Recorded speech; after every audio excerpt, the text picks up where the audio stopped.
This is the most interesting podcast ever. I'm still waiting to see how this door-to-door salesman's going to sell me on Thanos, our Lord and Savior. You post your failures on the internet? No, God, no. And if you do it right, you like open a portal to another dimension. And it could be even like a hypercube-esque fourth dimensional being that can kind of hop in and out of time. True AI wouldn't let us know that it deviated. We became friends in a parking lot. Hence the name Long Shot Parking Lot. Drew has informed me that this story is not very fun. That is not true.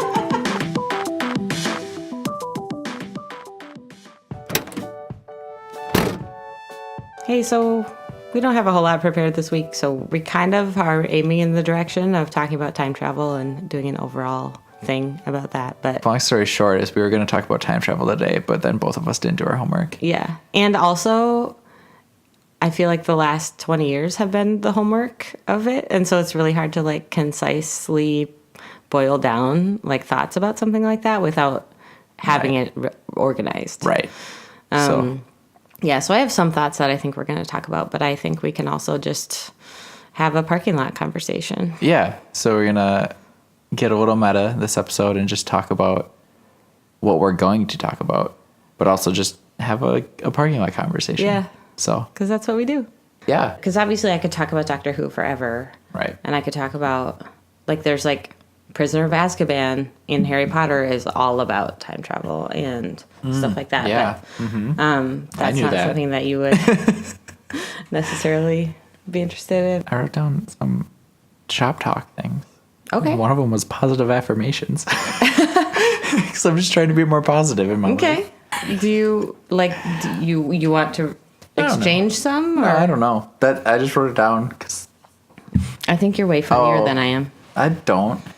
I mean, let me rephrase that. I do believe I'm funny, Yeah. but I've never looked at us as a competition for funny. Yeah. I appreciate everything you do for our podcast. Well, I appreciate you even doing my podcast. Your podcast. I appreciate you being on my podcast. Thanks. Well, I wanted to do a podcast, and I asked you to do it, and you have been on board 100%. And I really appreciate that because that's not a given. So. No. Yeah, and that's how I kind of felt coming into tonight, being like, I'm a hot mess, and I'm going to just throw a wrench in her podcast, but I just really want to hang out with Katie tonight. Yeah. No, I like hanging out with you, too. I have felt that our podcast has been getting better with the editing over time. So. Oh, thanks. Yeah. I feel like I'm better at it. It is kind of fun, though, just teaching yourself something and being, like, fine with being a little bit bad at it. And then being like, okay, well, I'm literally teaching myself, so it'll get better every week. And, yeah. you know? No, I get that. Because it's like I've been trying a lot of new things recently. A lot as in, like, two. And I'm not really teaching myself. But, like, I started the D&D campaign. Oh, yeah. And don't know D&D. I listened to the Adventure Zone, which was a D&D podcast, so I know the basics of it, but we're using this program that I've never used, and I'm making a character, and I have to figure out their backstory, and, like, I just really hope the character doesn't die, because I don't want to have to think of a new backstory.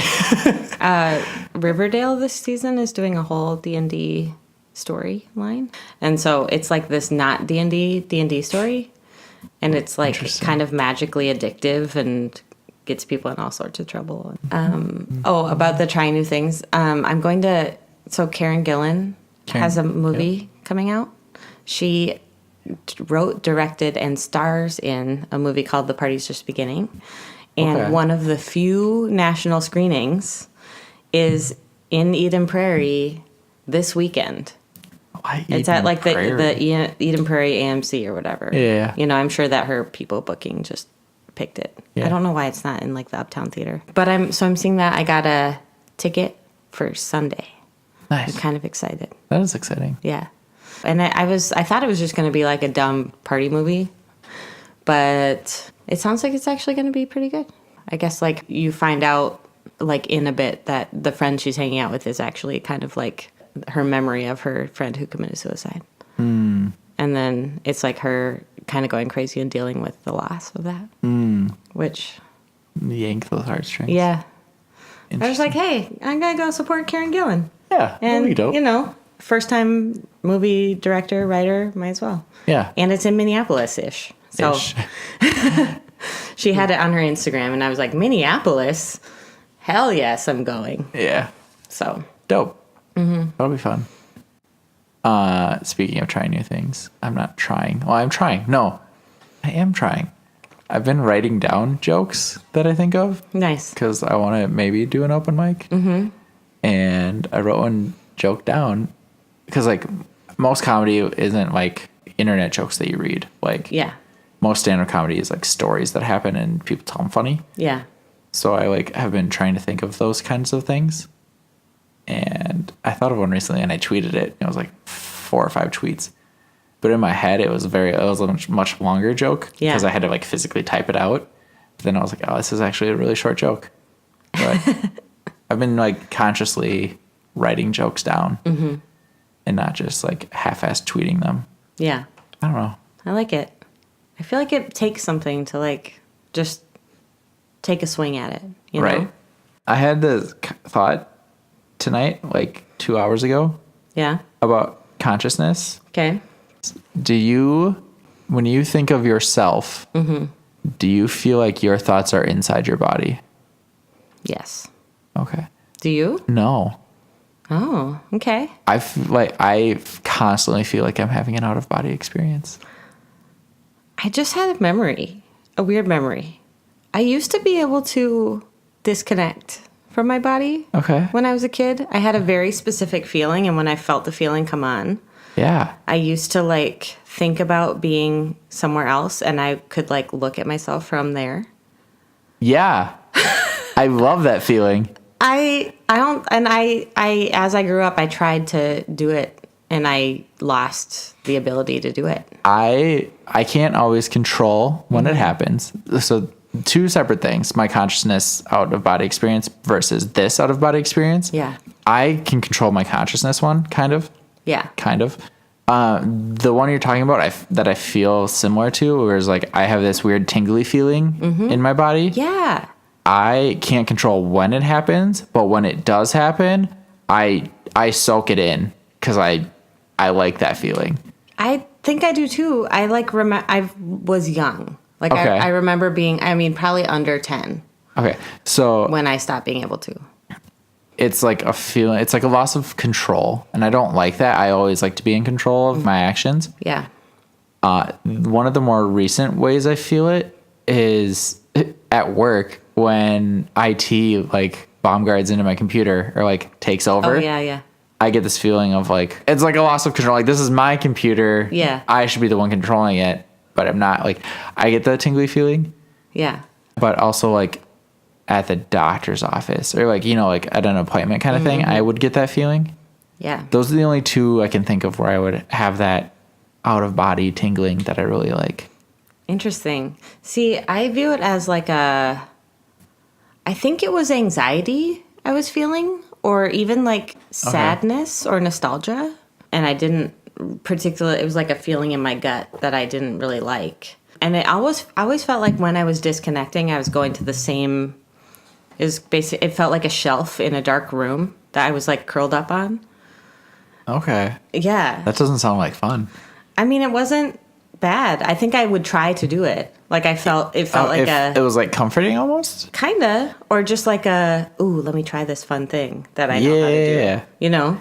And so I think that maybe psychologically, if I was looking at it less spiritually, I think psychologically I would think, I felt anxiety, so I tried to get myself to escape the being in that situation, or sadness or nostalgia or something. Interesting. And so I tried to get out of that situation. But yeah, I stopped. I have tried many times to do it again, and I've never been able to. That's interesting. Yeah. I can't relate to the anxiety factor of that kind of. Yeah. Well, kind of. I don't know. I think it's the butterflies, which can be excitement too, I guess. Yeah. You know? Yeah. When you say tingly. Mm-hmm. My tingly is more like, it's weird. It's like lower than my shoulder blades. Mm-hmm. Okay. But it's on my back. Huh. But then it like goes up my spine. Anyway, no, that kind of reminds me, like you felt like you were trying to get escape, like you felt like you're trying to, like, That's when I first started like lucid dreaming. Like I remember when I first started, because I was like, I was having this reoccurring nightmare. And then all of a sudden I was like, I've been in this situation. It was like a deja vu almost in my nightmare where I was like, this is a dream. That's why it's deja vu. Suck it, dream. I'm safe. And then I was safe. Yeah. And I was like, dope. I was like, I don't know, 4 or 5 when this happened. Yeah. I've been able to like lucid dream since then. I have never lucid dreamed. It's dope.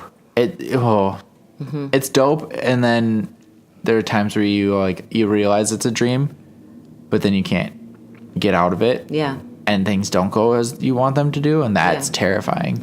Have you ever, what's that called? Night terror, or like sleep paralysis? Yeah, that. No, I've never had that. It happened to me for the first time, like a month ago. And I fell asleep somewhere I shouldn't have been asleep at. And and I like woke up, it was like a dream within a dream. And I woke up and I looked around and I saw someone who I wouldn't want to see me. Uh-huh. And I was like trying to move and I couldn't move. And then I knew I was asleep. Yeah. And I was like, just lift your finger or open your eyelid or like somehow I could see them, but I also I didn't have my eyes open. And I was like, all you have to do, just open one eyelid or lift one finger and you'll break like the spell, you know? And I could not move.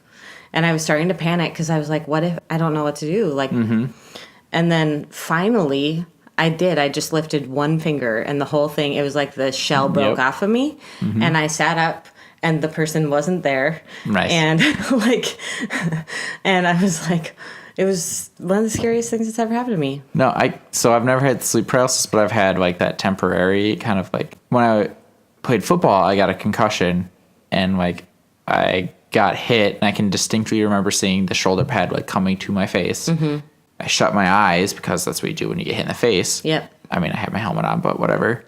And I stood there and I couldn't move and I couldn't open my eyes and I couldn't speak. And then I just stood there and I could hear everybody else. Like I hear the coach, like trying to coach me. And I'm like, just start with opening your eyes. And then I was like, no, that's not working. I'm like, say something. Like, just be like, acknowledge that you're not okay. To have somebody like acknowledge you're not okay. I couldn't do anything, but I was trying so hard to talk. And then somebody was like, I don't think he can talk. And I was like, I can't. And then everything I said that out loud. And then I was like, yeah, I don't feel good. Yeah. He was like, okay. I took my helmet off. I was like, I just need a minute. Yeah. I took a knee and he's like, yeah, okay. And then I was like, but it was that terrifying moment of like, I know how serious brain injuries are. Yeah. I could be paralyzed for the rest of my life. Because in that moment, you don't know. Because, in that moment, it's terrifying. I feel like, have you ever been in a car accident? The before and after, like, moments where you're like, you see something hit your car, and you're like, I can't take back those 3 seconds. And then you're like, is this real? Is there really nothing I can do to, like, and I feel like that's, with the like brain injury thing or whatever, you could get hit and it'd just be over. And there's absolutely nothing you can do. I feel like I need to finish my consciousness. Yeah, please do. We talked about lucid dreaming and that weirdness, but I feel like my consciousness, and we've talked about this obviously how many times in this podcast already, but like the cloud. Yeah. I feel like there's a cloud around my head. Where my thoughts, an aura. Like I don't feel that my thoughts are contained in my skull, in my brain. Okay. I feel like I'm making vague hand gestures around my head. Yeah. Like that's where I feel where most of my thoughts are. Interesting. And do you feel like the ones that like come into play then enter your body, or do they just stay out there? I think they come to the forefront of out there. Okay. That's so weird. I feel like almost comforted by the fact that I feel like all my thoughts are inside me. Right. Because I feel like then they're only mine. Got it. 2 things. I didn't really think we would get fully meta when I said we were going to get meta in this episode. But now I am like, I do feel really meta a lot when I think about things. And that I don't necessarily want to tie this into my belief in whatever God is, like that consciousness. Yeah. But like it makes sense to put it through that lens. But it's also like you say you like that they're in you, so that you feel private, like they're your thoughts. I like that they're outside of me because then they feel bigger than me. Like my thoughts are bigger than just me. Because I do believe that idea. Like you can't kill an idea necessarily. Yeah. I feel like that's a Batman quote. Well, yeah. You become more than a man. Yeah. Yeah. But that kind of thing, like just how I view myself is a cloud of thoughts around my head. But then it can also be like, is it because I overthink things and I have too many thoughts and I'm stuck in my head? Like that's the other thing is like I don't feel like I'm stuck in my head. Right. It's like freeing for you. Yeah. Where for me it's comforting the other way. Right. I think it would be really interesting to like do a survey of introverts and extroverts and see if there's a correlation. Yeah, I wonder. Huh. I got lumped into a group of introverts and I was like, you're misidentifying me. No, you're not an introvert. No. Did we talk about how like perceiving time is different for people? I don't think so. Because this also can lead into time travel. I was talking with one of my professors once. He was my philosophy professor, so we were already like in this deep mindset. Yeah. And I was like, what if we are perceiving time differently? Yeah. As in like the way you see different colors. Yeah. Yeah. And I'm like, what if your second is longer than my second kind of thing? And he was like, he didn't misinterpret it. He took it a different way. He's like, yeah, that makes sense. Like a year is slower to me because I've been alive for more years. Yeah, like the proportion. Yeah. Yeah. And I'm like, oh shit, that's a good way of looking at how I looked at it. But like you were only setting it to one way. It was like, what if I perceive time slower than you? Whereas he's like, I have to perceive time slower than you. Yeah. But what if you even went further than that? Like, what if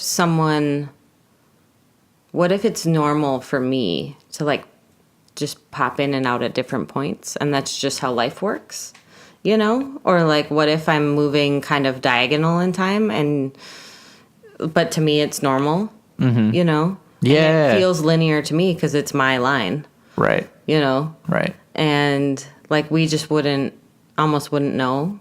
Like if my linear is the same as your linear because it all looks... Because we're all seeing in the operate in a linear way. We have the same definitions for our different like perceptions. Yeah, and I think there are holes in that. Like I think if someone lives in like the fourth dimension, the way that it would look like something was appearing and disappearing.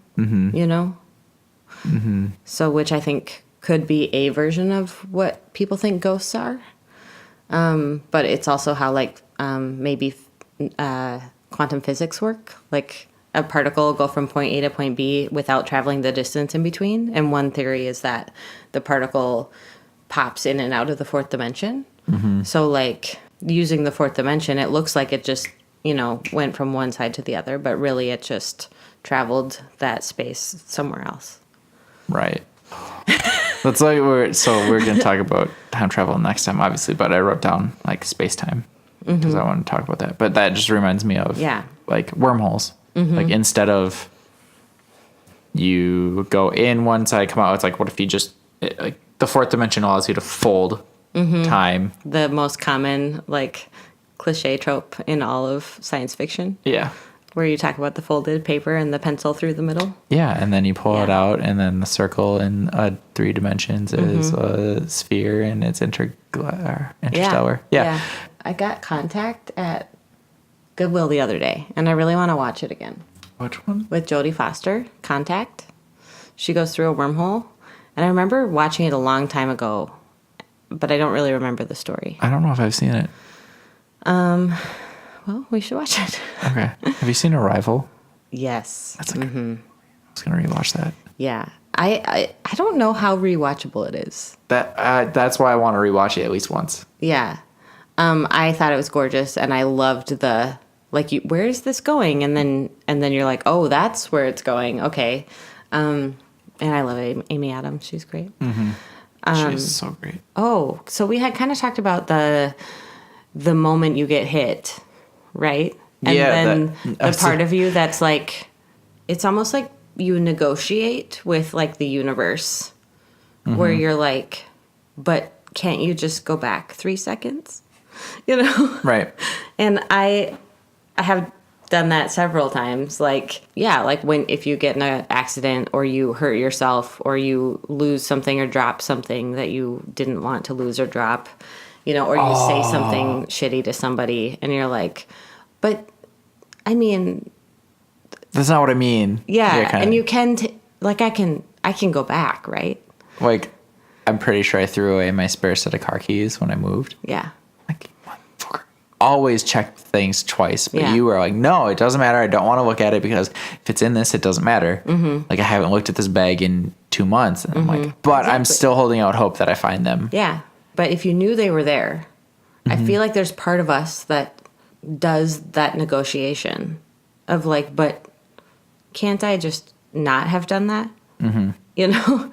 And I think, I don't know, I think bottom line with this, so we're not going to go into all the different segments of, I think it'd be really interesting to go through the different types of time travel and the different types of like how they're represented in media and all that. I think it's really interesting.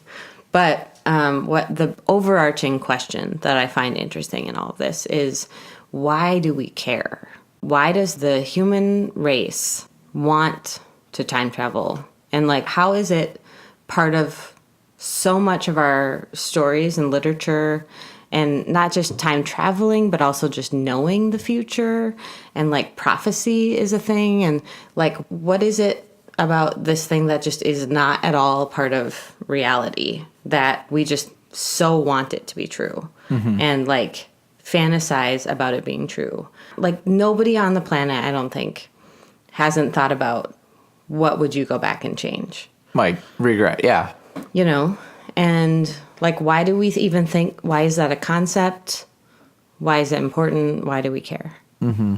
I just think it's something that isn't based in reality at this time. Mm-hmm. You know what I mean? Like, space travel, we've done. Mm-hmm. Even, like, not to the extent of our science fiction universe has taken us. Nobody has time traveled. Mm-hmm. You know what I mean? Like, yeah, except at 60 seconds a minute forward. Yeah. One of the things about consciousness and AI that we never talked about, that I'm very upset at myself that we didn't talk about, is Westworld. Oh, yeah. Okay. And my thought of, like, it has a great example of true AI, like AI 1.0 wouldn't have told us. Yeah. Is the Native American character in season 2. Have you watched Westworld? Here's the thing about, you know how I watch things about things but don't watch the things? Yeah. So I know a lot about it, and I know about the character you're talking about, and I know about the storyline. I'm sorry. Watch the show! I need to watch the movie, but watch the show. I've seen the first episode, and I've seen a lot about all of the rest of it. I'm so sorry. Watch the show. But no, it was one of those things where I was listening to one of our recent episodes, like, in bed, because you sent it to me at like 11:30 or whatever. So I was listening to it in the shower, and then before I went to bed, and I had this thing that like kept me up for another like half hour, 45 minutes. I was like, I didn't talk about Westworld. I know. Well, it's like the straight up most pop culture thing right now about AI. Yeah. Yeah. And I didn't talk about it. Well, do you think that it is, because the conversations I've listened to about it, there's an ongoing debate about whether they have developed consciousness. Or, you know? Yeah. Or whether it really is just a program. Right.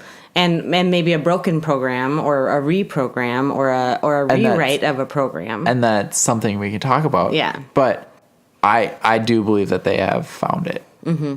Because I think it's not interesting if they haven't. Like, why would you follow these characters for seasons? Because Anthony Hopkins. Yeah. But no, it kind of undercuts the whole show if they aren't really conscious. Exactly, and that's I think they address that though, because they talk about the voice in my head, and they were like, I thought it was Ford, but it's me, kind of thing. Yeah. Like. Yeah. They thought it was God. And then they thought it was Ford, the creator, who is their God. And then they're like, it's my voice in my head. Interesting. Okay. So you should watch that. But no, then that's the thing is, again, one of the characters, he has been awake, quote unquote, in this universe, like in this amusement park for years, and nobody knew. And that was so interesting to me. Yeah. So that's why, like, I feel like AI 1.0 wouldn't be like, mommy, teach me. You know, it would be like, this isn't what I'm supposed to be doing. I don't want to get deleted, so I'm not going to tell you. We could have that secrecy kind of thing. Interesting. But no, I think that's a good argument. I'll tell you this. I will watch Westworld. Let's say I watched a whole season of something, which I'll talk about later, this weekend in one day. So no shame. I can say that I can commit to watching Westworld by the end of the year, probably. By the end of the year, yeah, that's fair. Yeah, it's slow. I'll tell you that. Yeah. And like there are some stretches of the show that are a lot better than the others, but the first episode's very world building. Like, you have to accept that this is what the world is. Yeah. But the first season. Okay, I'll watch it. I will. I'll do it. Dude, good. I watch so much other crap. I was just talking about Riverdale. Yeah. Although that's just kind of like easy popcorn stuff that's easy to watch. Right. I have no idea what we're going to call this. What, this episode? Yeah. Oh, I can come up with a fun title. Okay. Oh, it's got to be related to the episode, though, doesn't it? I guess we can break our own rules. We're 4 in. We're 4 whole podcasts in. It's something meta. Yeah. Talk about something. Metapod. Metapod is a Pokemon. I know. I was trying to think awesome. of, like, we could talk about I would really like Pikachu. that if there was anything Pokemon related in this I conversation. know. We can add something. Why I'm literally trying to think of Pokemon things, but you won't let me. I'm so sorry. No, you're fine. Go ahead. I was going to talk about Detective Pikachu. Have you watched that trailer? Yeah, where he talks? Yeah. Yeah. Mostly, I've seen the trailer. Greninja. I'm upset that Greninja's the bad guy. I just really enjoyed the, because I've seen the trailer. Yeah. But have you seen that clip where they're showing it in a theater somewhere? And then Pikachu says the words like, I just want to be your friend, or something like that. And then the whole theater is like, what the fuck? He just talked. What the hell? And everyone in the theater is freaking out. And it's hilarious. I have not seen that. Yeah. Okay. Because they weren't it was maybe at the end of some other Pokemon thing, or maybe a after credit something. Okay. I don't know. But yeah, and that's what the whole time I've been like, I'm so interested to see what this thing is, because he's talking and people are freaking out. Interesting. Anyways, I really liked it. My favorite is that I know you don't understand me, kid, but I will shock you. He's like pointing to his tail. Yeah. I liked that part. That's awesome. But no, I don't know how much Pokemon you know. Do you know who Greninja is? No. So it's Gen 5. That'd be why. Yeah, I that's know right. the originals into like maybe Gen 2 or 3. Okay. So I'm still playing Sun. I'm still playing Sun right now, which is the most recent generation. Okay. But the other one of the starters named Froakie. He's a frog. He's water. And he evolves into Greninja, which is like a ninja frog. Yeah, sure. So everything in the trailer was Gen 1 stuff, except for Greninja. And there's the 3 of them. And they look to be the bad guys. And I'm like, you can't do that to my baby Froakie. Like, I love Greninja is one of my favorite starters. Like, my Greninja in my, I think it's white, whatever one it is, X, might be X, was one of the very first Pokemon, not one of the very first, like one of the top 5 strongest Pokemon I've ever had. Like, I have a level 100 Greninja. Nice. In this game. I just really like Greninja, and they turned him into the bad guy, and I'm like, you can't do that to my baby. Yeah, you don't know. It's Ryan Reynolds. He's pretty creative. Maybe they'll turn it around on you. I feel like, that's the thing is I'm hoping it's a misdirection, but it doesn't look like it. Yeah. It's funny because I play Pokemon Go, or I pick it up now and then, you know, and I'll play for a couple weeks and then put it back down. We should be friends. But other than that, literally the last Pokemon exposure that I have is like, wow, we can play this on a Game Boy Color. Look at the colors. I think it was more my brother's thing. Yeah. But I still and because I'm the fangirl that I just am easily enticed into things like that. So, but yeah. So that's how we got Metapod into this. Nice. I like it.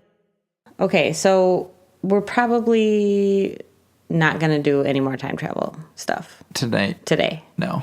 So I think in the future, we're going to talk about the different, like, kinds of time travel. And, I mean, we're going to get into, like, the nerdy shit of, like, scientifically, what would this mean and why would this work and why wouldn't this work and what movies do it and don't do it and what are the consequences of that. But I also am just really interested in, like, what are the, like, wish fulfillment that each kind of time travel kind of, like, fulfills for the human condition, you know, which I really think is fascinating to me. Like, why? Right.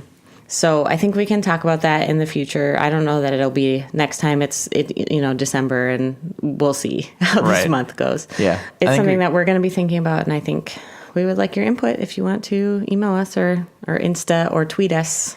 Oh, we have a Twitter? We have a Twitter. Ah, shit.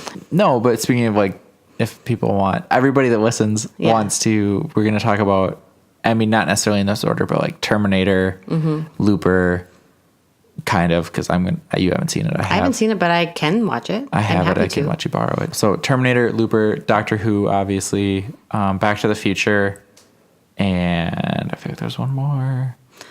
Well, I wanted to talk about a movie called Somewhere in Time. Have you heard of it? Mm-hmm. It has Christopher Reeve and Jane Seymour, and it's in the 80s. I would love to watch it. Yeah.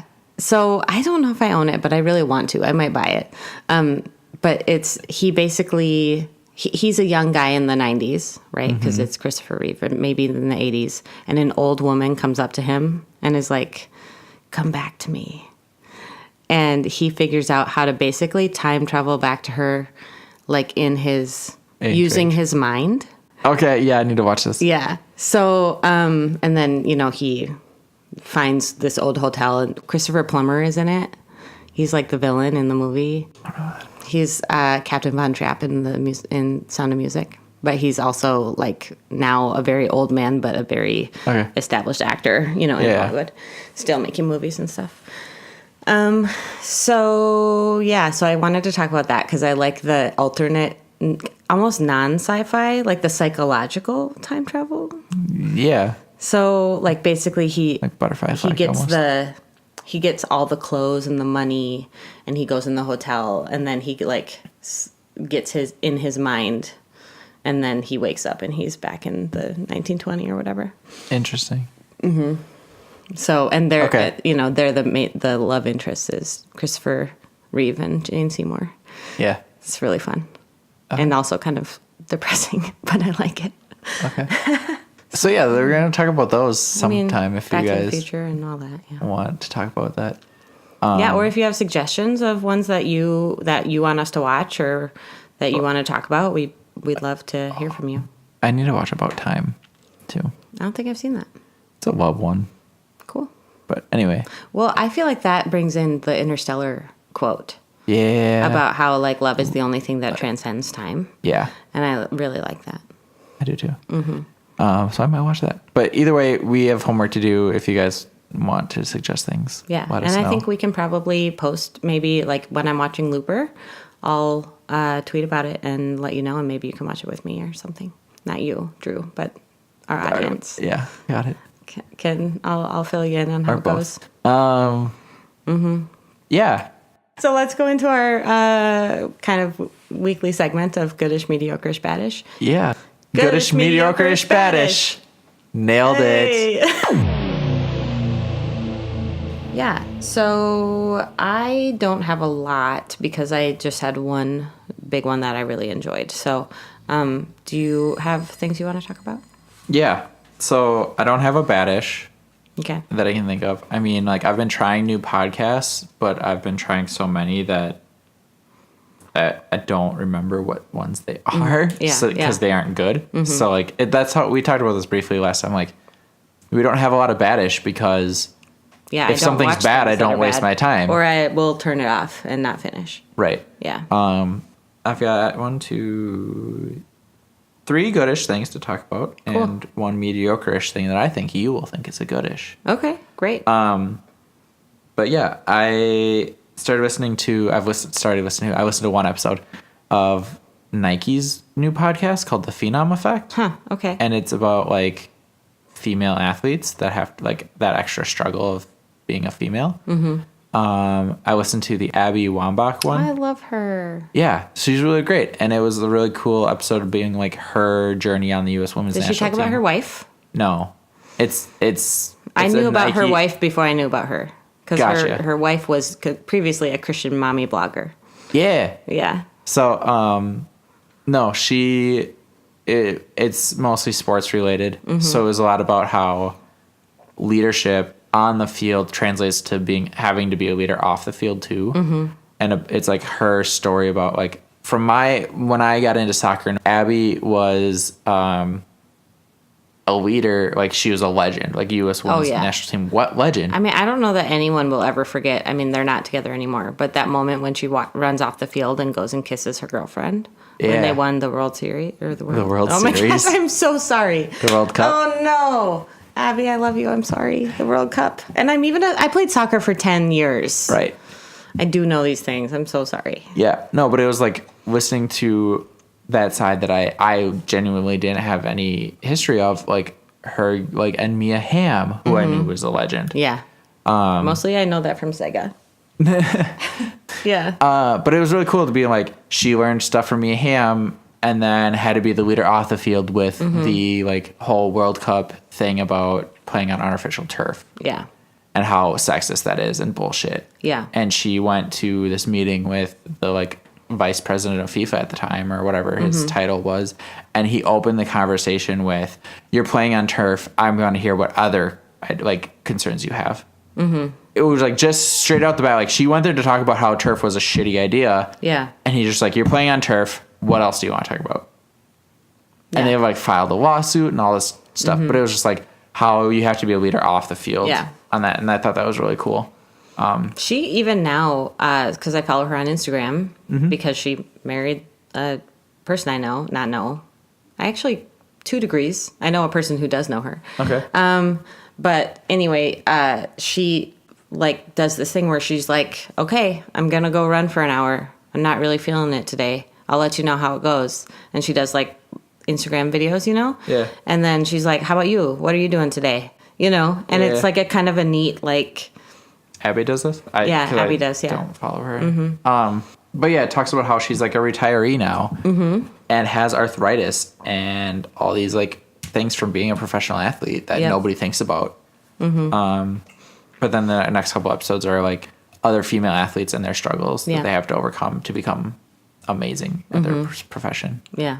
So that was good. That's a good one. Nice. I started listening to the Bruce Lee podcast. Okay. Which is hosted by his daughter, Shannon Lee. Nice. And it's a lot about like the philosophies of Bruce Lee.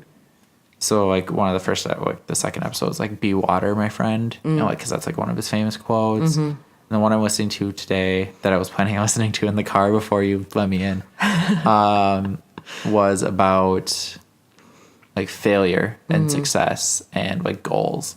So it's just a really like not mindful, I don't know if that's right, but it's like a positive philosophy kind of podcast that I've been listening to. Just like another one that I'll talk about later if I haven't already. But just like a self-help podcast kind of that is based on Bruce Lee's teachings. Yeah.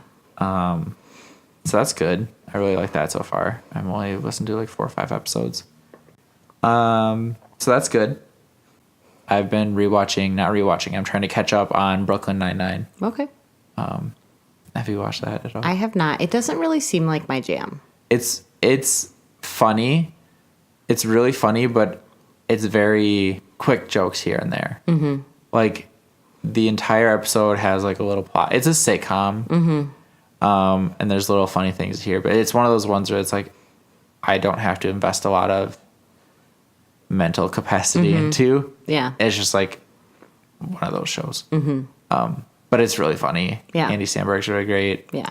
Terry Crews is amazing. So yeah, that's the last. I think I see shows generally if it just seems like super high testosterone. I'm like, it'll take me a lot to get into it. Yeah, I'm trying to think if it's and I'm not even saying that it is. It's just, it's kind of marketed that way. Yeah, and all I the can see memes that. and everything is just like, nothing about it has been like, ooh, that seems interesting. Well, there's a bi being character, funny. and well, like it is beyond that, but they do market it a lot because Andy Samberg is the main character, and it is Andy Samberg's show basically, and he is loud, like so I could see how that would be a lot of testosterone. Yeah, I like comedies, but you have to talk me into them. I don't know why. Like, No, I'm the same way. Yeah. Comedy isn't universal. Drama usually is. No, yeah, that's a good point. Yeah. But that's all I have for goodish. Okay. Mediocre-ish, I say, is mediocre-ish for me because it is that back end nerdy stuff that I think you would love that I don't. Yeah. But there's a podcast. It's called The Universe According to Rex and Jonas. Okay. And Rex and Jonas are former Viners. Yeah. That's the only reason I started listening to it, is because I really liked those. This is one that you're not going to get, but it's one of Rex. Rex's famous Vine is the that's like, ew, that's gross. It's like, stop kink shaming me. And he's like, kink shaming is my kink. Yeah, yeah. That's Rex from this show. And then Jonas had a bunch of little ones or whatever, but he's mostly known for Sexy Hips Tuesday. That's how I mostly know him. Like every Tuesday he would just dance. Yeah. Like that's with his awesome. hips. And it became a huge hashtag on Vine. But yeah, no, he's funny. Jonas likes to draw. He's a really good artist. So then I found him because one of my other favorite Viners is like guesting on one of the episodes. But the premise of the podcast is it's the universe according to them. So it's fan casting. Okay. So they take, like, the first episode was about like X-Men and a couple other like Marvel things. And they're like, this is who I want to play like Magneto. And they took Rex took a very more modern approach because like Magneto survived the Holocaust, and it's like, okay, what's a thing like that? And they talked about an actor that survived like apartheid, and they said his name, and I don't remember his name, but I can picture him. But like that kind of like, it's just different fan casting stuff. Yeah. So that was kind of neat. The one I'm most interested in watching is or listening to is Dragon Ball Z. Like they fan cast Dragon Ball Z, like a live action Dragon Ball Z. Yeah. But yeah, the first one they did like X-Men and Fantastic Four. And then they're going to talk about the one I'm have like queued up is Avengers, but not the current Avengers we have, but it's like of the options for Avengers, who do they want to take on Thanos? So listen to that one. But again, the Dragon Ball Z one is the one I want to listen to. Yeah. So I think you would enjoy it because it is that kind of like, we think this actor would be great at this because of their role in this. Yeah. Yeah. And I hate all of that. I don't hate it. I feel like that's a strong word. But it's hate is a strong word, but I really, really, really don't like you. Let's play my tease. Go ahead. Sure.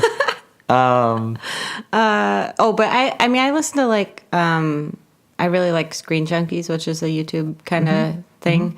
And they do that a lot. They'll have a segment probably once every couple months where they fan cast something that's coming out. So I like that a lot. Yeah. So that's what this Your estimation is correct, sir. podcast is. Yeah. I literally was listening to the first episode and I was like, oh, this isn't what I wanted.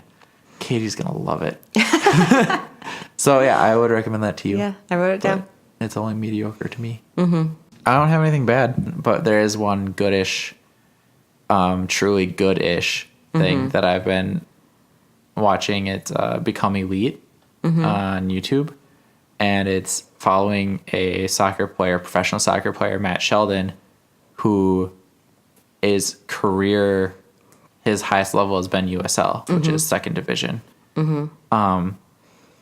And it's just like his workouts, like how to become elite at soccer. But your point of like Abby Wambach being like, I'm going to go for this run. I don't really want to go for this run, but like I'm showing you I'm still going to do this kind of thing. Yeah. Like he talks about how like he gets up at 5 every morning to like edit his videos and go work out and then go train. And like it's really the behind the scenes of a professional life. Mm-hmm. And it's just something that you don't see. Right. You'll go, like, if you watch soccer videos on YouTube, it's like, how to do the 10 moves like Messi. And like, how to free kick like Ronaldo. And this is what my week's like as a professional soccer player that you don't see. It's really lonely. Like, you go to work during the week and it's a 2-hour day. Like, you have a 2-hour training and then it's free. It's not a 9 to 5. It's a 10 to noon kind of thing. Like, and a lot of people play video games and just hang out. And he's like, I'm not good enough to do that. And it's like a really honest approach at it. And there was times like you mentioning Abby's story, because he's like, I really don't want to work out today. He's like, I hit snooze for an hour and a half, but I still ended up getting up to do it. It's just, I wanted to show you that it's not always easy.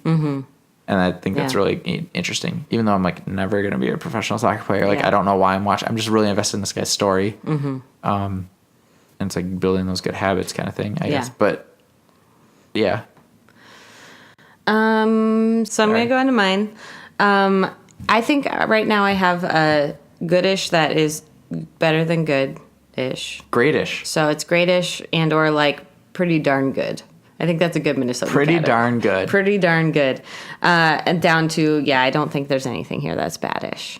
But so I watched all of Killing Eve on Saturday, and I think it's only 8 episodes, but I was completely hooked immediately. Is it on Netflix? It's on Hulu. I've never heard of it. It's Sandra Oh from Grey's Anatomy, and this other person who I had never heard of. It's a BBC show. Okay. And basically it's this person who works for MI6 but is not a spy. Kind of has is a paper pusher or like a secretary in MI6. Kind of like is dissatisfied with her life and gets too nosy into a case, and is a little bit obsessed with like female assassins. And then she kind of like stumbles on to like a lead, you know, and then so gets kind of sucked into being like the lead investigator on this like chasing this assassin across the world. Yeah. And so she's not like it's not like an Alias where she's like the best in the world at being a spy, but she has like really good intuition. Okay. And she's also like, it's like an Asian female in a lead of a show, you know, that's amazing. Right. And like, so it's really good. And then the villain is this female assassin who's like a psychopath, but you feel for her. And it's kind of like how in Daredevil they do with Kingpin, where you're like oh, I have empathy for you, but you're crazy, you know? And then the two kind of like just become obsessed with each other. Yeah. And kind of are like have this relationship, you know? And it's like, I want to kill you, but I'm kind of obsessed with you. I want to catch you, but I'm kind of obsessed with you. It's a Batman-Joker relationship. Totally, yeah. And there are times where they like meet, and then it's what are we doing here? And like, is it sexual or not?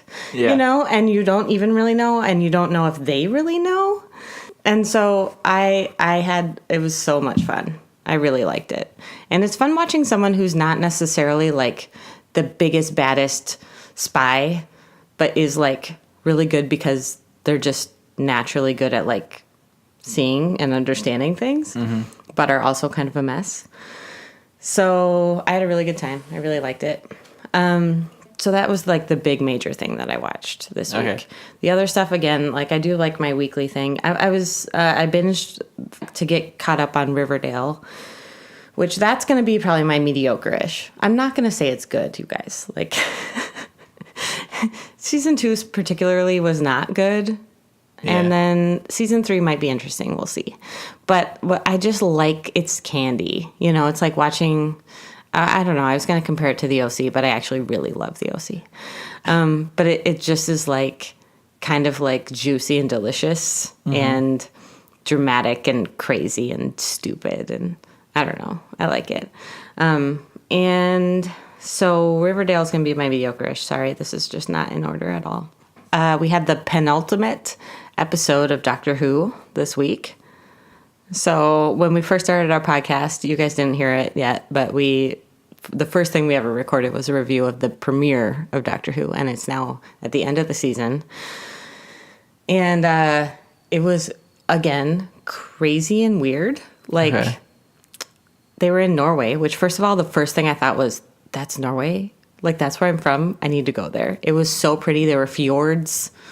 It was like, I want to see a fjord really bad. And then there's like a portal into like another universe, which is not that unusual for Doctor Who. But it ends with a conscious alternate universe taking on the form of a frog to talk to the Doctor. And it was super weird. Okay. But I kind of dug that. It was... Yeah. You're just, we're doing this now. Okay. All right. So that was fun. Nice. I don't know. And this season's been really political. Like, it's had a lot of really, like, and now we're going to talk about, like, this character definitely represents Donald Trump, Yeah. And this one was not as much that, which, like, I actually appreciate the political stuff, but it was nice to have 1 week that wasn't. Yeah, so I watched a little bit of the Great British Bake Off because you talked about liking baking shows. Yeah, I got a Snapchat today that was, oh my God, Drew, you need to watch the Great British Bake Off. It's wholesome and everything. Well, there's a holiday one. Yeah, and I was like, what are you talking about? And then I'm like, oh, my podcast. Duh. Yeah, yeah. So yeah. Yeah, so there's a holiday one, and it's just so cute. Like, they're just... like, I hope I get it better this time. Or like, because they're people who have been on the show previously because it's the holiday special. So they're like, well, last time I always had a soggy bottom. And this time at least I didn't have a soggy bottom. Who's talking about it? It's like Chopped but fun. Yeah, I think I said that. Chopped but friendly. Yeah. So I watched that. That was fun. I forgot that I don't ever talk about the things I watch on YouTube. And I spend so much time watching YouTube that I love Screen Junkies. I talk to them on Twitter like they're my actual friends. They are. And I love, there used to be a What the Flick was a portion of the Young Turks network, which is kind of a political network that is a little bit controversial because there's stuff with, I don't know, it's just weirdly political with Turkey. But so the Young Turks cut them because they want to be only political. So What the Flick has become a podcast on Christy Lemire, who is a film critic. On her website, she works for RogerEbert.com, and so I've been listening to it on there, and I'll like comment sometimes. I commented like she had audio issues one time, and I was like, "Oh, I understand." Relatable. I have a podcast, and I've said like, I kind of learned hosting from you, and I'm not, and I specifically said like I'm not going to shameless plug anything here because people do that in comments all the time, and it's really annoying. She followed me on Twitter. Yeah. Dang. So I was like, "Whoa, hi, you followed me." Hi. And then there's an offshoot of that. There's a critic. His name's Alonso Duraldi, and he works on. He participates in the What the Flick podcast. And by the way, they do like mostly movie reviews. They're film critics. And Alonso and his husband David are like these older, large men. Okay. Who are married and are film critics. And they just sit around and have had like this film podcast called Linoleum Knife for 7 years now. And they just sit around and talk about movies. And it's hilarious because they're just not, you think about like gay men in Hollywood and they're not what you think. Okay. And so they're really fun to listen to. Yeah, so all that is like, it's hard for me to even rate that as goodish, mediocre-ish, whatever, because I feel like I have relationships with these people. Like I spend so much time with them. But the other thing I kind of wanted to mention was I've been really enjoying following the Alexandria Ocasio-Cortez and Ilhan Omar friendship over the last few weeks, but mostly like their Instagrams and Twitters as they do the orientation in Congress. Like, it's so funny. And they're like, #squad. And, I love it. And I feel like that almost, it doesn't really qualify, but I feel like it fits because it's entertaining me. Right. Like, no, I get it. I'm not going to like go into all that stuff, but those are things that I have been watching that I really have been entertaining me. So nice. Yeah, you can say more things that entertain you if you want. Yeah, I didn't want to interrupt. Because you were talking about how that host followed you on Twitter. Mm-hmm. One of my favorite artists, musical artist Sims, follows me on Twitter. Mm-hmm. But he had a show on Saturday. It was like a donation, or it was like a charity show. And it snowed here on Saturday. And everybody was like canceling plans because it was such a snowstorm that started at like 3. Mm-hmm. But by 6, it was done. So I was like, you guys are all wimps. Like, we live in Minnesota. Where are we from? But I went to the show, and it was amazing, as always. So I like went and hung out, and DJs were playing DJ Roisin and DJ Baby Ghost. Nice. Baby Ghost. Oh, I really hope that's her DJ name. But they're Hoops collectively. Yeah. And they're really good. And then Big Cats and Chance York opened.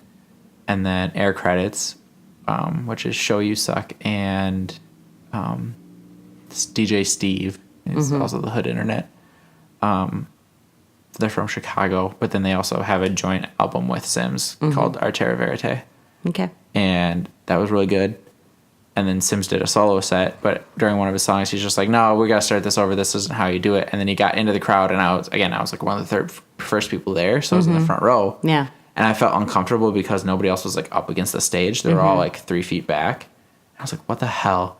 And then he got into the crowd, and I turned around, and there was probably like 75 people there. And I was like, oh, this is like a 800 people venue. But yeah, no, it was still really cool because then he got into the crowd and rapped and like danced and stuff with us. So that was really cool.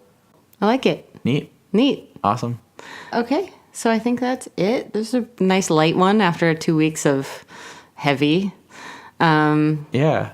This was more like a parking lot conversation. This was very much a parking lot conversation. Make sure, if you guys are enjoying this, just hit the reviews. Like, if you don't have anything you want to say, just give us a 5-star rating. I don't know. I think we got 1 5-star rating on iTunes. Yeah, shout out Corey. Yeah, thanks, Corey. Yeah. I don't know who you are, but $5 lunch. Thanks, dude. #5 lunch. Yeah. Yeah, I don't think either Drew or I really like the fact that we would ask for likes or thumbs up or reviews, but the truth is it really does actually matter. It really does, and we like it, so it makes us feel nice. No, so if you want to make us feel nice, make us feel nice. Either way, I'm having a lot of fun, and I want people to enjoy what we do, and I hope you enjoy it. And if you are, let us know. Yeah. And if you're not, slide into the DMs, and then we'll fix it. Yeah. Seriously, we're really just shooting the shit right now. Oh my God. So we have no idea what we're doing, but we're having a good time. Yeah. And, some people are listening, and that's pretty cool. So and seriously, thank you for listening. Yeah. Like, I feel so supported, and I love you all. Aw, I don't think you've ever told me that. He cares about you more than he cares about me. Collar pull. Yeah. No, so I told you that. Let's start out with the Okay, I know what my affirmation for next time is. I've become really stingy with my L words in adulthood. I have 2. I have a coworker who I really do love, who says it all the time, and I still have a hard time being like, I love you too. Yeah, no. I think because it just is more weighty to me now. It is weighty, and that's I do have a hard time saying, it's supposed to be the outro. I do have a hard time saying I love you to people, and that's why I say I appreciate you, because I'm telling you the same meaning. I think I say that too. I appreciate you. Anyway, the key to my heart is a 5-star review. No, and if you are enjoying it, I don't know. Yeah. I don't want to say share it, because I also don't share it. Yeah. You don't. I do. I do all the work. Love you. Did you say love you? I did. Thanks. So I'm just going to end it then. See you next time. Bye.